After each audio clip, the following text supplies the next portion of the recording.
If you have an individual who has been diagnosed with homozygous familial hypercholesterolemia, many patients will have heart attacks under the age of 10.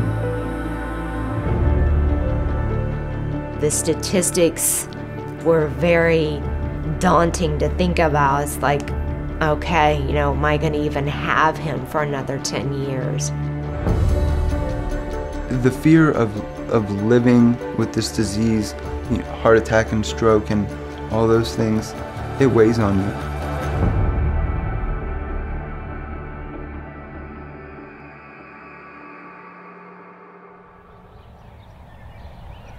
I found out at the age of 2 that I had this rare disease. I was playing with my brothers at my grandmother's house, and my grandmother noticed some orange spots on my hands and wrists. 2 or 3 weeks later, we made an appointment with the dermatologist and went in, and they thought it was too much keratin in my diet, so sent me home, no carrots, nothing orange. So about 2 months later, went back because they hadn't gone away, and did a lipid panel and found that my cholesterol levels were higher than normal, around 950.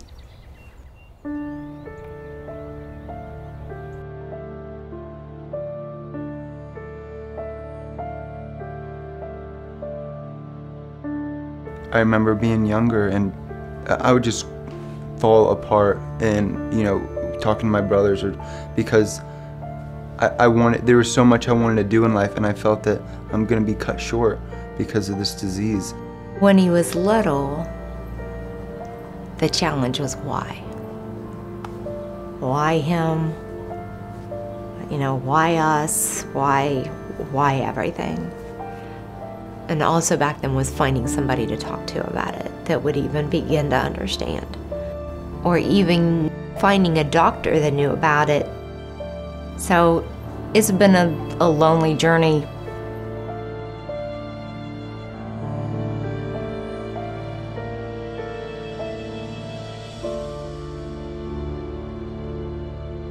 The hardest thing was the xanthomas. The xanthomas were orange bumps all over my skin, my knuckles, my wrists, the webs of my fingers, my elbows, the inside of my mouth, my feet, everywhere. You couldn't escape it.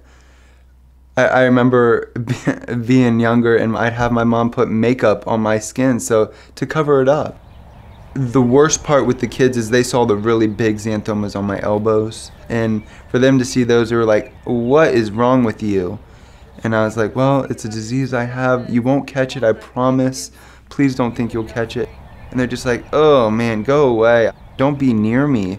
I'm like, "Oh man, if you guys just got to know me, to see who I really am, you're missing out on a good friend, I promise." It was a long road in him going to school and those times, but it's created what he is and who he is. Christian's figured out, and I love it about him, that he can see somebody and it doesn't matter what they look like. I make short-term goals for myself. If we're at Thanksgiving, it'll be to make it to the Christmas time. If we're at Christmas, it'll be make it to Easter. So just little steps, but I think that motivates me to keep going, to keep fighting and keep pushing forward, because I know this is the point I want to make it to.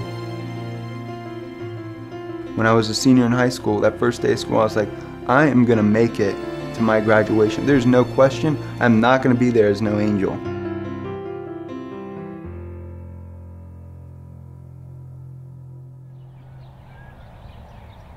It was my mother's 80th birthday and we were all out to dinner, and he gave me a call, and as soon as I heard Christian's voice, I knew that something was up. We got the news that 3 of his arteries were over 70% blocked, one of them in 2 places, so 4 different places they were 70% blocked. And a 19-year-old, to have to hear that news shook everybody's world. Once Christian found out that news, he kind of took things into his own hands and decided he wasn't going to be the victim anymore of what was going on. I'm his ally. I'm there for him whether things happen the way that we want them to, or if they don't happen the way we want them to. But most importantly, I do have insights into certain kinds of treatments that should help him effectively over time. I will give him access to the newest research as soon as it becomes available because I'm involved in it. And I will do everything I possibly can to make sure that he understands that the most effective form of treatment for this problem is continued follow-up and partnership with an expert in lipid disorders.